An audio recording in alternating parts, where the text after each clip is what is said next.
तपस्या ब्रह्मचर्य, अंतरिंद्रिय का निग्रह शम और बहिरिंद्रियों का निग्रह दम, त्याग, सत्य, शौच, यम और नियम, इन 9 साधनों के माध्यम से बुद्धिमान मनुष्य शरीर के, वाणी के, बुद्धि के संपूर्ण पापों को उस प्रकार से जलाकर भस्मसात कर सकता है जैसे बांसों की रगड़ से जंगल में आग लग जाती है और वह आग उन बांसों के जंगल को जलाकर भस्म कर देती है। ऐसे ही इस साधन की रगड़ से जो अग्नि पैदा होती है उससे संपूर्ण पाप जलकर भस्म होती है। ये भी एक प्रायश्चित है। लेकिन स्वामी जी इसमें एक आपत्ति है। बांस तो जल गए पर उनकी जड़ नहीं जली। जड़ बहुत गहरे तक होती है और फिर उमड़ घुमड़ कर वर्षा आई, पानी बरसने लगा, मेघ बरसने लगे और वह जल जड़ तक पहुंचा तो फिर से अंकुरण होने लग गया, फिर से घने बांस पैदा हो गए।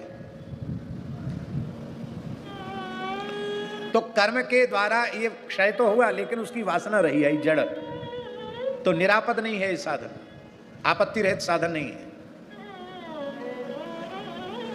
तो बोले फिर कोई ऐसा साधन बताओ जिसके अधिकारी सब हों और जिसमें फिर कोई आपत्ति आने की आशंका ही न रहे।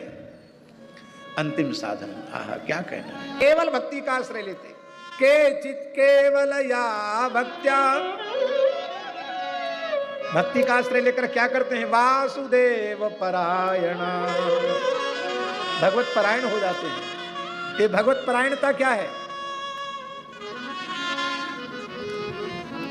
सर्वधर्मान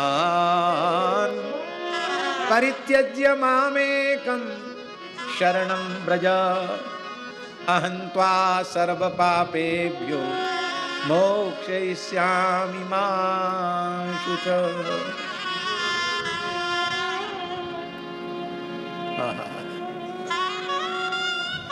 जैसे भगवान सूर्य के उधर प्रचंड प्रकाश में कोहरा नष्ट हो जाता है, अंधकार नष्ट हो जाता है, ऐसे ही भक्ति का सूर्य उदित होते ही सारा पाप का, वासना का अंधकार समाप्त हो जाता है।